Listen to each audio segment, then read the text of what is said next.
ಮರಿಯಮ್ಮ ದೇವಿ ಮೂರ್ತಿ ಭಗ್ನ. ಗದಗ ಜಿಲ್ಲೆ ಲಕ್ಷ್ಮೇಶ್ವರ ತಾಲೂಕಿನ ಆದರಳ್ಳಿ ಗ್ರಾಮದ ಹೊರವಲಯದಲ್ಲಿರುವ ದಂಡೇರಿ ಮರಿಯಮ್ಮ ದೇವಿ ಮುಖಭಾಗವನ್ನು ದುರುಳರು ಭಗ್ನಗೊಳಿಸಿದ ಘಟನೆ ಗುರುವಾರ ಸಂಭವಿಸಿದೆ. ಈಚೆಗೆ ಮುಂಡ್ರಗಿ ತಾಲೂಕು ಸಿಂಗಟಾಲೂರು ಗ್ರಾಮದಲ್ಲಿ ಶಿವಲಿಂಗ, ನಂದಿ ವಿಗ್ರಹ ಹಾಗೂ ಹೊನ್ನೆತ್ತಮ್ಮ ದೇವಿ ಮೂರ್ತಿಗಳನ್ನು ಕಿಡಿಗೇಡಿಗಳು ಧ್ವಂಸಗೊಳಿಸಿದ್ದ ಘಟನೆ ಇನ್ನೂ ಜನಮಾನಸದಲ್ಲಿ ಮಾಸುವ ಮುನ್ನವೇ ಆದರಳ್ಳಿಯಲ್ಲಿ ನಡೆದಿರುವ ಘಟನೆ ಅವರಲ್ಲಿ ಅಚ್ಚರಿ ಮೂಡಿಸಿದೆ. ದೇವಿಯ ಮೂರ್ತಿ ಭಗ್ನಗೊಂಡ ವಿಷಯ ತಿಳಿಯುತ್ತಿದ್ದಂತೆ ಗ್ರಾಮಸ್ಥರು ಗುಂಪು ಗುಂಪಾಗಿ ದೇವಸ್ಥಾನಕ್ಕೆ ಬರುತ್ತಿದ್ದ ದೃಶ್ಯಗಳು ಕಂಡುಬಂದವು.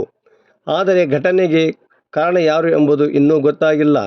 CPI B V. Nyamagouda, PSI Nagaraj Gadad ಹಾಗೂ ಸಿಬ್ಬಂದಿ ಸ್ಥಳಕ್ಕೆ ಭೇಟಿ ನೀಡಿ ಪರಿಶೀಲನೆ ನಡೆಸಿದ್ದಾರೆ.